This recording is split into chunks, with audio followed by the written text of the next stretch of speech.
तो हम लोग इसके अंदर आज 4.2 का सैलरी डिटेल बनाएंगे। अकॉर्डिंग टू टेम्पलेट्स आप लोग क्या करोगे, गेट योर टैली में ऑल्टर में आओगे और पेरोल के अंदर आपके पास देखिए लिखा हुआ है डिफाइंड सैलरी। इस डिफाइंड सैलरी पे जाएंगे और एक एक एम्प्लॉय के करना है तो एम्प्लॉय सेलेक्ट करोगे as per the your documentation. अलग अलग एम्प्लॉय का है तो अरूप कुंदा हमने लिया, अरूप कुंदू ले लिया। पूछा डेट कब से, तो फाइनेंशियल ईयर जब स्टार्ट होगा वही लोगे, तो 1 अप्रैल ले लिया।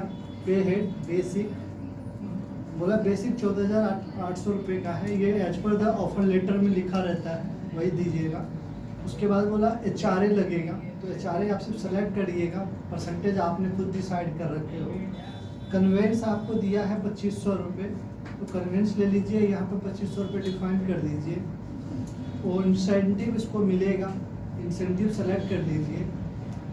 ओवर टाइम इसको मिलेगा, ओवर टाइम आप ले लीजिए इंसेंटिव के बाद 100 rupees per hour over time है इसका।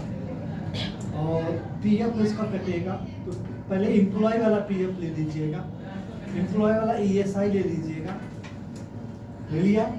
फिर कंपनी का ले लीजिएगा, तो कंपनी का पहले PF देन EPS देन उसका ESI।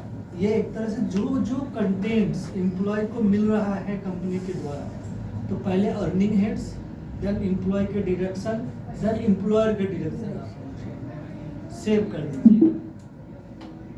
उसी तरह हम दूसरे पर्सन का लेते हैं, दूसरा है नीला दत्ता। ये भी 1 अप्रैल में बेसिक सैलरी इनकी है 5200, इनकी HRA है, कन्वेंस है इनका 1400, इंसेंटिव इनको मिलेगा नहीं। OT दिया है 80 रुपये। PF एम्प्लॉय का ले लीजिएगा, ESI एम्प्लॉय का ले लीजिएगा, फिर PF कंपनी का, ESI कंपनी।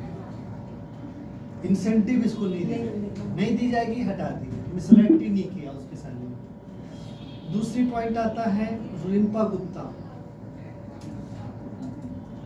रिंपा गुप्ता को दिया गया है 14,000 बेसिक है, 14,500। इसके बाद HRA कन्वेंस इनको मिलेगी 1500 रुपये, इंसेंटिव इसको दिया जाएगा। ओवर टाइम पहले ले लीजिए, ओवर टाइम इसको है 150 रुपये, इंसेंटिव इनको मिलेगी। PF फिर एम्प्लॉय का, ESI एम्प्लॉय का, कंपनी का PF, कंपनी का ESI, ठीक है सेम। तो हमने इस तरह से जितने एम्प्लॉय आपके होंगे सबका अलग बनाना होगा, डिफाइन करना होगा। तो देखो 90% जिस भी कंपनी में आप ज्वाइन करोगे तो पहले के एम्प्लॉय तो पहले से डिफाइंड रहेंगे, नया होगा तो जितना इस महीने ज्वाइनिंग करेंगे उनका हम डिफाइन करेंगे, अदरवाइज नहीं ज्वाइनिंग करेंगे तो डिफाइन करने की जरूरत नहीं। अब अगला है गौरव दास का, हमने गौरव दास ले लिया 1 अप्रैल। बेसिक गौरव का है 3,900, इसको HRA मिलेगी, कन्वेंस मिलेगा इस गौरव को 1950, देन इसको ओवर टाइम मिलेगा, ओवर टाइम गौरव को दे जाएगा 200, इंसेंटिव नहीं है। PF ले लीजिए, कंपनी का ले लीजिए। उसके बाद दिया है कोयल घोष बेसिक, इसकी बेसिक है 4,600, HRA। तो देखो एक डाटा स्ट्रक्चर तैयार होता है तो आपको ज़्यादा मेहनत नहीं करना है, सिर्फ डिफाइन करना है। मेन था हेड्स बनाना,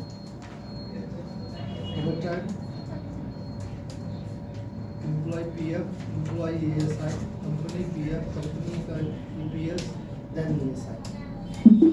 इस तरह से हमने सभी एम्प्लॉय का हेड जो था डिफाइन कर दिया।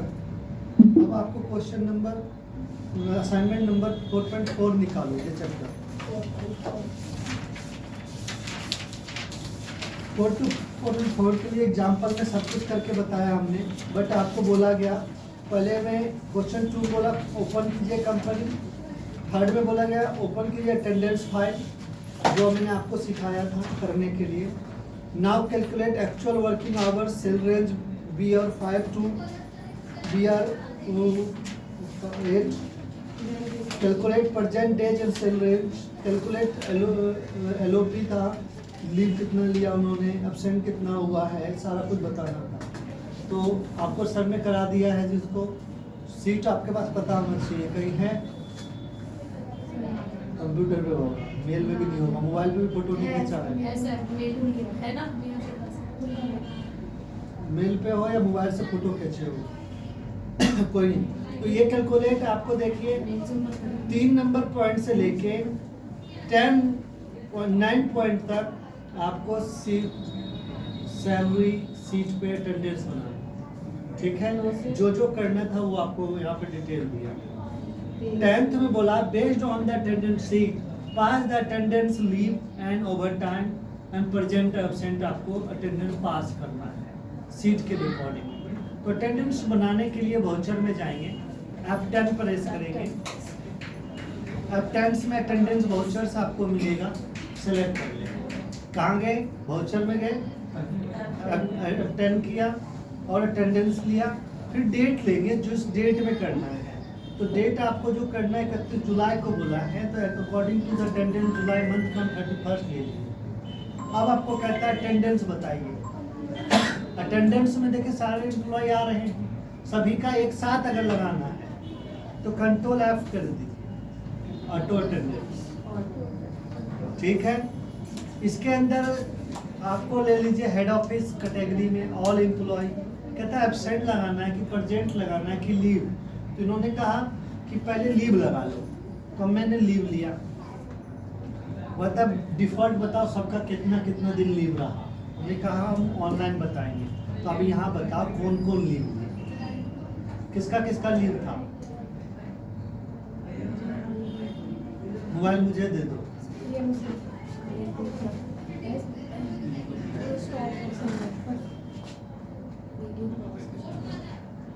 लीव एक ही था, अरूप का है, ठीक है। अरूप का एक दिन का लीव दिखा दिया, बाकी का नहीं है, हम छोड़ दिए। सेव यहाँ जरूर लिख देना, being leave taken by employees. एक ही साथ पूरे महीने की लीव आप पोस्ट कर रहे हो जुलाई में 31, तो लीव लग गई एक की। फिर दूसरा हमको लगाना है एब्सेंट कौन किया, तो 31 जुलाई को ही कंट्रोल F करके ऑल ले लीजिए, एब्सेंट पकड़ लीजिए, एंटर कीजिए। तो एब्सेंट जो किया गया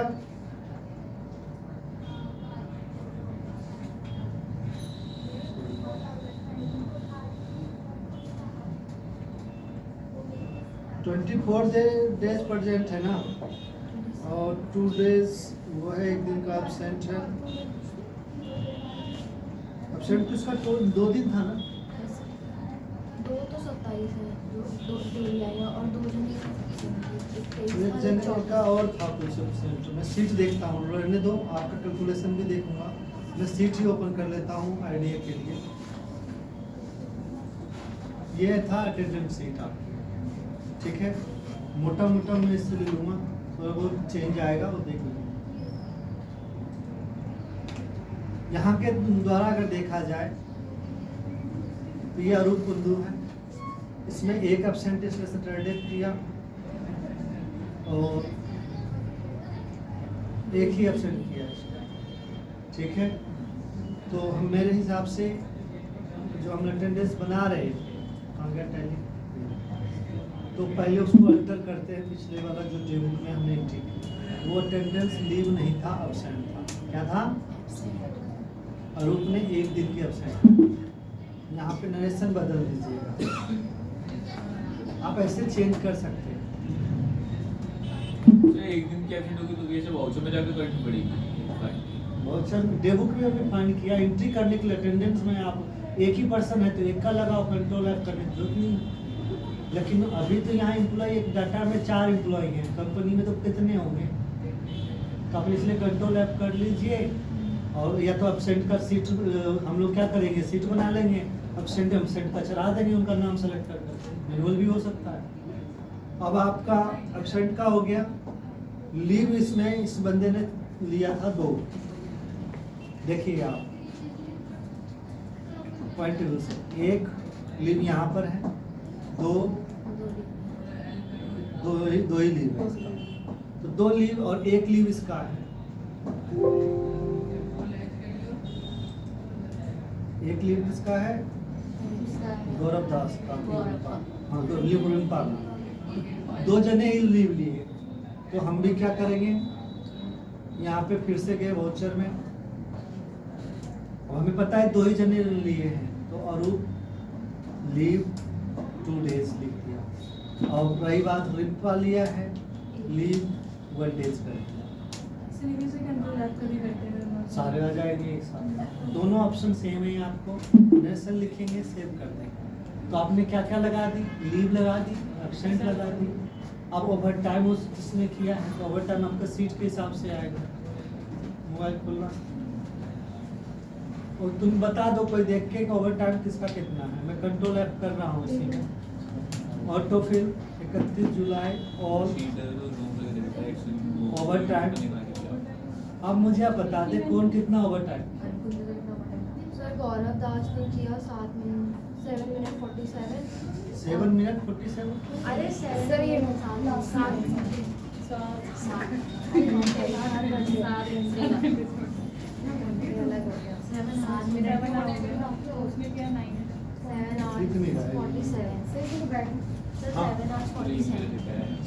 आवर 47। तो यहाँ पे देखो, हम तो 7 आवर्स तो लिख देंगे, आसान है, लेकिन अब 47 मिनट होगा, तो हमको मिनट में क्या करना होगा, सबको कन्वर्ट करना पड़ेगा। तो देखो 1 मिनट में कितने, सॉरी 1 आवर्स में कितने मिनट होते हैं?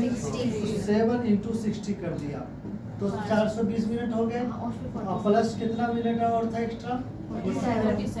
47, वो ले लिया। क्या था? 420 प्लस 467 मिनट। तो यहाँ 467 MIN कर दीजिएगा। मिनट का सिंबल हम यही लिए थे ना, तो देखो कितने में आ गया। ठीक है, दूसरे का बताओ। गौरव का हो गया, रूप का, कुंदू का। 9 hours 50। कौन 9 आवर आया? कोयल घोष। चलो, और 50 मिनट। 54 मिनट। ये लो 594, ये प्रेजेंट रहे, 594 लिख दिया, यहाँ मिनट कर दिया। आगे बोलिए। और कोई नहीं आया ओवर टाइम? 2 ही जने किए, अरूप नीला रिम्पा कोई नहीं। ठीक है, मैं एंटर सेव। ये हमने ओवर टाइम लगा दिया। क्या लगा दिया? यहाँ तक क्लियर? एक चीज देखो, इसमें दिखाया था कि नीला जो है ना वो रिजाइन दे दी थी। ठीक है, तो जो रिजाइन दे देगी तो अल्टर करना, और अल्टर करके एम्प्लॉय को अल्टर करना। किसको करना? पकड़ना और जिस पर्सन को एम्प्लॉय किया है। और यहाँ लिखा है date of resignation and retire. वो कब रिजाइन दिया? 1 जून को दिया, तो 1 जून ले दिया। ठीक है, रीजन क्या है, क्यों छोड़ दिया, वो सब रीजन लिख के सेव कर दिए। तो क्या होगा, जून के बाद उसकी जो भी सैलरी बनेगी इसकी कैलकुलेट नहीं। क्लियर है? तो ये थी डिटेल एक जो मुझे बतानी थी। अब आया, हमने 3 चीज लगा दी, leave, overtime and absence. अब क्या लगाना है? प्रेजेंट। वाउचर में आए, कंट्रोल F, अब सबका एक साथ कर लेते हैं। अटेंडेंस, अब एब्सेंट प्रेजेंट आप सब बताते जाइएगा मुझे। ठीक है, अब हमने ले लिया प्रेजेंट। बताइए कौन? अरूप कितने दिन आया? अरूप 24। ठीक है, गौरव? 27। कोयल? 27। और रिम्पा? 26। ठीक है, ये हो गया ना। देखो 4। अब नीला का नहीं आ रहा ना नाम, क्यों नहीं आया? क्योंकि जून में उसको रिटायरमेंट दे दी है, तो जुलाई में नहीं आएगी वो। तो ये लिख दिया प्रेजेंट फॉर मंथ। ठीक है जी, नरेशन जरूर लिखेंगे। आपने जो भी एंट्री किया इसके बेस पे देखो डिस्प्ले, पेरोल रिपोर्ट। यहाँ पे आपका अटेंडेंस शीट अगर आप खोलोगे तो देखो बन के तैयार हो गए। बन गई ना। एब्सेंट जिसने किया उसका आ रहा है, प्रेजेंट जो है वह शो आ रहा है, लीव जो किया शो आ रहा है, ओवर टाइम जो किया ये सीट हुआ जो बन के तैयार हुआ टैली के अकॉर्डिंग। अब इसी बेस पे हमारी सैलरी कैलकुलेशन है। अब अगली क्वेश्चन 10 में बोला, 10 तो हो गया हमारा, 11 में बोला गया कि पास सैलरी प्रोसेसिंग, आप सैलरी निकालो, अटेंडेंस तो लग गई, लगाइए। तो सैलरी के लिए वाउचर में जाओ, F10 करना, पेरोल वाउचर लेना, इसका शॉर्टकट किया है कंट्रोल F। क्या है? डेट का ध्यान रखना, वही 31 जुलाई, और सबका एक ही साथ लगाना है। तो कंट्रोल F करके पेरोल, और यहाँ पे क्या लेंगे? पहले सैलरी होगा तब तक PFSI होगा। तो सैलरी कब से कब तक, किसका? ऑल एम्प्लॉय का। एम्प्लॉय नंबर वाइज चाहिए, नाम वाइज चाहिए, आप वो देख सकते हो। पेमेंट कैसे करना है? तो अभी हम पेमेंट नहीं करना है, अभी सैलरी पेबल करना है। क्या करना है? सबका कैलकुलेट हो गया। देख लो, जिसका ओवर टाइम है उसको ओवर टाइम मिला, जो ओवर टाइम नहीं है उसको ओवर टाइम नहीं मिला। जिसका ESI है उसको ESI मिला, जिसका ESI नहीं बनता है उसको ESI नहीं मिला। क्यों? क्योंकि 21 लाख से ऊपर, सॉरी 21,000 से ऊपर नहीं है ना ESI। ये जो भी है ये जनरेट हो जाएगा, यू कैन सेव इट। ठीक है, इससे आप देखो क्या हुआ। बैलेंस शीट में देखिए, लायबिलिटी में अपने आप एम्प्लॉय का PF, एम्प्लॉय का ESI और सैलरी पेबल ड्यू होगी ना मेरे पास। इतना अभी हमको पे करना है। अभी एम्प्लॉयर ने अपना कंट्रीब्यूशन नहीं किया, और ये किसके बेस पे बनी? सैलरी पे। अब हमारे को क्या करना है? अगली क्वेश्चन देखो, बोला कि पास सैलरी प्रोसेसिंग हो गया, बोला इंसेंटिव देना है 2000 अरूप को और 2500 रुपये रिम्पा को। तो वाउचर में जो पेमेंट मत करना, सैलरी पेबल ले लेना, बोल तो सुनना। और हम इंसेंटिव दे रहे अरूप को, अरूप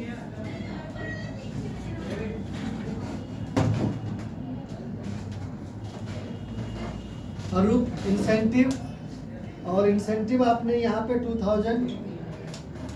उसके बाद दूसरा है रिम्पा गुप्ता, इसका भी मैनुअल कर रही है, ऑटोमेटिक नहीं जा रहा है, 2500। तो हम एंट्री क्या कर रहे हैं? Incentive debit to salary payable. क्या कर रहे हैं? यहाँ लिख दिए being incentive for the month July. ये हुआ यूजर डिफाइंड, हम डिफाइन कर रहे हैं किसको क्या इंसेंटिव दी जा रही। तो अब सैलरी डिफाइंड अभी तक 57 दिख रहा था ना, पेबल। अब देखो पेबल बढ़ गया तुम्हारा, करंट लायबिलिटी कितना हो गया? 62। और एक्सपेंस में अगर देखना है PL में, तो देखो तुम्हारा PL में बेसिक अपने जगह है, कन्वेंस सब अपनी जगह, अलग अलग टाइम हो रहा है ना कैलकुलेट। ये होता है प्रोसेस, इसे पेरोल के ऊपर। अब आगे देखिए, अब हमें क्या करना है? या तो पेमेंट कर दूं पार्टियों को, और फिर अपनी PF का ड्यू करूं, क्योंकि एम्प्लॉयर PF देगा ना, और एडमिन चार्ज देगा, तभी PF डिपार्टमेंट को पे होगा। तो अभी हम चलो एम्प्लॉय को पे करते हैं। अगली क्वेश्चन में यही बोला गया, open document 4 and go to the document 1, now pass required entries. तो हम गए डॉक्यूमेंट 4 में आए,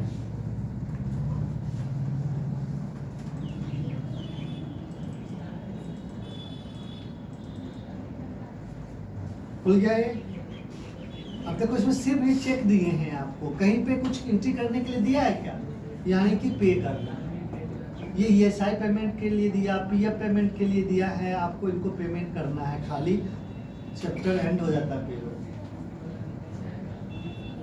तो सबसे मेन काम क्या है? अटेंडेंस। सब कुछ ऑटोमेटिक कैलकुलेट होएगा। अब देखो सैलरी ऑटोमेटिक कैलकुलेट हुआ, इंसेंटिव हमने बताया, खाली हमें अटेंडेंस लगाए। अब देखो अभी पेमेंट भी देखो, सब कुछ ऑटोमेटिक है। अब हम पेमेंट करने जा रहे हैं टैली में, तो पेमेंट के लिए पेमेंट वाउचर होगा, कंट्रोल F कर लो। पेमेंट अभी एम्प्लॉय को कर रहे हैं, गवर्नमेंट को नहीं। गवर्नमेंट को तो उनकी कंट्रीब्यूशन के बाद करेंगे। और तो क्या पे कर रहे हैं? तो अपने आप ऑप्शन आ रहा है, कब से कब तक, हेड ऑफिस और सभी लोग किसके द्वारा पे करेंगे? Salary payable. किस बैंक के द्वारा? बैंक। कहता मोड ऑफ पेमेंट बताना है कैसे देना है, तो यस करो। चेक से देना है, चेक लिखो। और कुछ बताना है? मैंने कहा कुछ नहीं बताना। Employees wise breakup bank detail चाहिए, मैंने कहा नहीं। तो देखो अपने आप आ रहा है ना किसको कितना पैसा जा रहा है। 22,832 अरूप को। देखिए अब आपके पास ये पेरोल की सीट थी, 22,832 रुपये आ रहा है रूप को। तो अगर आपने अटेंडेंस में डेज सही कैलकुलेट किए हो तो ये सैलरी भी सही कैलकुलेट करेगा। आप देखो गौरव दास को 8,431 आ रहा है, उसका थोड़ा 6 रुपये का अंतर है, डेज के कारण हो सकता है, अब मिनट के कारण। दूसरा क्या है, कोयल घोष 9,003 रुपये, इसके ज़्यादा है। और 22,000 रुपये रिम्पा गुप्ता को, इसका थोड़ा कम। तो इसमें है कहीं पे हमने आप गलत कैलकुलेशन अटेंडेंस में मारी, जो भी किया तो ये ऑटोमेटिकली बन गया नहीं है। तो क्या बना, आप सैलरी पेमेंट हम कर रहे हैं, अब तुम कहोगे कि सर इनका चेक नंबर वहाँ अलग अलग दिख रहा है, मुझे भी दिखाना है। तो जब आप पेमेंट करते हो तो ये चेक नंबर बता रहे हैं ना, तो यहाँ टोटल आ रहा है, टोटल मतलब सभी को, लेकिन मुझे एम्प्लॉय वाइज लिखना है, उसका अलग उसका अलग। तो जिसका जो अमाउंट है, जैसे देखो अरूप का 22,832 रुपये है ना, तो आप यहाँ 8,832 रुपये 90 पैसा लिखो। उनका चेक नंबर जो आपको यहाँ दिख रहा है 224562 आ रहा है ना, तो 224562 लिख दिया, डेट वही। फिर दूसरा का फिर से चेक आएगा। अब इसका चेक नंबर कितना अमाउंट है, 8,425 रुपये 39 पैसे, यहाँ कॉस्ट सेंटर में दिख रहा है आपको। इसका चेक नंबर है 224563, फिर चेक यहाँ बदल दीजिएगा। इसका है cheque number 9,076 rupees 9076 cheque number इसका है वही आगे का लिख देते हैं 4564। फिर चेक, तो इसी हिसाब से बाइफरकेट कर सकते हो, एक साथ चेक करने की जरूरत नहीं है। 224561 हो गया ना कहानी। अब यहाँ लिख दोगे being salary paid to employ for the month July. जैसे ही सैलरी पे हो गया, थोड़ी देर पहले सैलरी पेबल आपका दिखा रहा था ना, अब आप देखो क्या हो गया, सैलरी पेबल खत्म होगी यहाँ से। अब क्या पेबल दिख रहा है, एम्प्लॉय का पीएफ ईएसआई। ये तो दोनों तब ना पेमेंट होंगे जब हम एम्प्लॉयर का भी कंट्रीब्यूशन करेंगे। तो ये दोनों एंट्री करने के बाद अब क्या करना है, एम्प्लॉय कंट्रीब्यूशन। तो कंट्रोल F4 एक ही बार प्रेस कर लो, आ गया पेरोल वाउचर। कंट्रोल F कर लो, जैसे सैलरी के लिए किया था, डेट वही रखना, ईएसआई के लिए ईएसआई सेलेक्ट करना, पीएफ के लिए मंथ वही लेना, हेड ऑफिस ऑल एम्प्लॉय, और यहाँ पीएफ है तो पीएफ पेबल, ईएसआई है तो दो एम्प्लॉय का कट गया ना, तो जो है सेव कर दीजिए। इसी तरह पीएफ का हो गया, कंट्रोल F करो, पीएफ का करो, PF contribution, head office employ, PF payable सबका आ गया। देखो पीएफ अलग और ईएसआई अलग आ रहा है ना सबका, सेव कर दिया। पीएफ एम्प्लॉय तो दे दिया, एम्प्लॉयर भी अपना दे दिया। अब क्या नहीं दिया एम्प्लॉयर ने, तो एडमिन जनरल में करना, किसमें करना, और फिर कंट्रोल F करना यहाँ भी, ऑटो फिल 1 जुलाई से 31 जुलाई। देखो अपने आप लेजर लेगा, admin expense, PF admin, EDLIF, other charges तो लगता नहीं है, तो नोट हो गया कैलकुलेशन अपने आप। अब देखो EDLIF पीएफ एडमिन बोला था 500 रुपये मिनिमम जाता है, तो 500 रुपये फिक्स ले लिया, कम था। और ये अपना EDLIF जो बनता है सो ही देना है, सेव। अब जो भी आपने किया है, अब लायबिलिटी चेक करिए, देखिए मैच करेगा एकदम। ESI पेबल 696 उसका है, और हमारा ये हम दे रहे 690, एम्प्लॉय दे रहा है 73।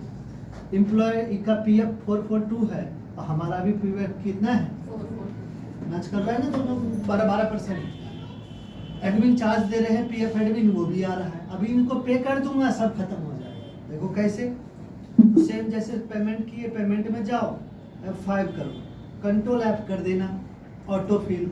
पहले सैलरी दिए थे, अब क्या पे करना है, ESI है तो ESI, पीएफ है तो इंटर, सब ऑटो फिल है, टेम्पलेट्स बनी हुई है, पीएफ पेबल। और कहाँ से पे करेंगे,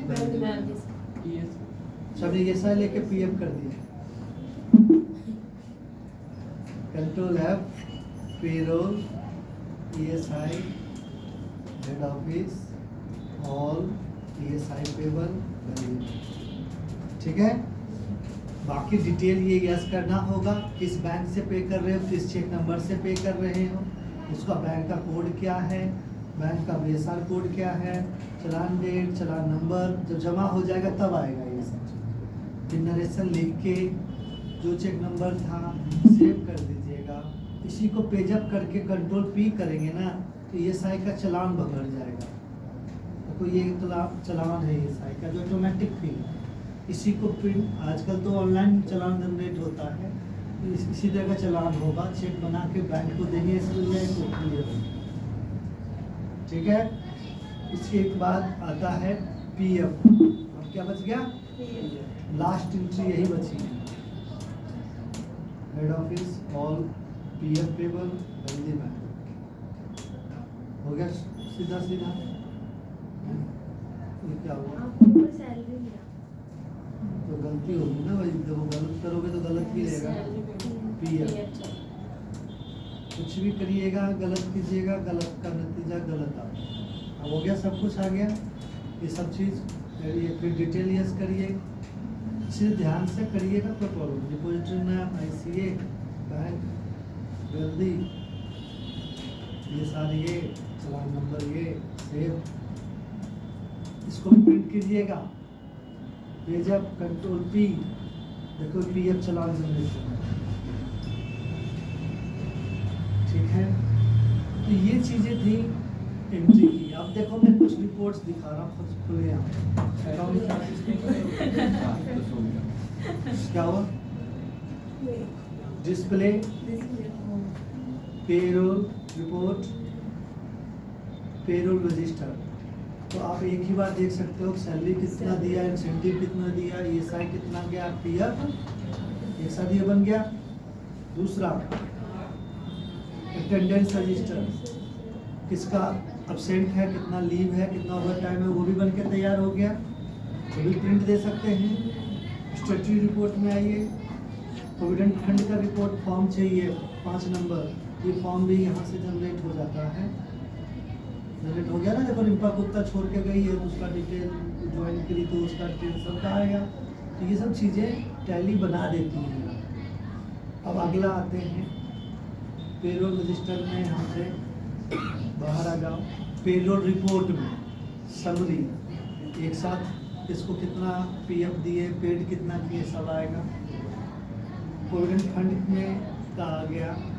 तो इस तरह से सारा चीज़ आप निकाल लीजिएगा।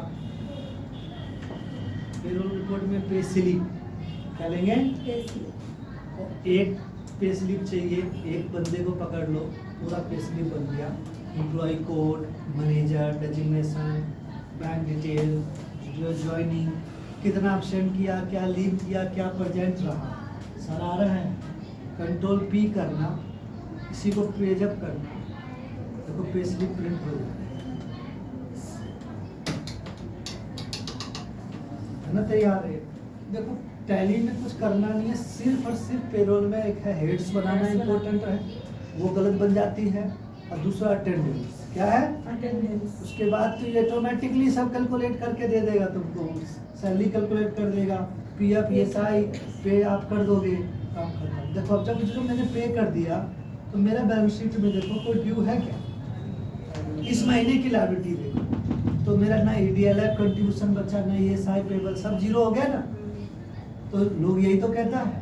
खर्चे में देखो PF में, इधर एक्सपेंस में सारा एडमिन खर्चे, बेसिक, कन्वेंस, एम्प्लॉय, इंसेंटिव, सब खर्चे आ रहे हैं ना बुक में, तो ये अलग से एंट्री करने की भी जरूरत नहीं। तो सिर्फ अटेंडेंस, तो ये जिस कंपनी में मेंटेन होगा वो हो जाएगा महीने महीने, और एक दिन काम करना, ठीक है। तो ये क्लास हो गई ओवर।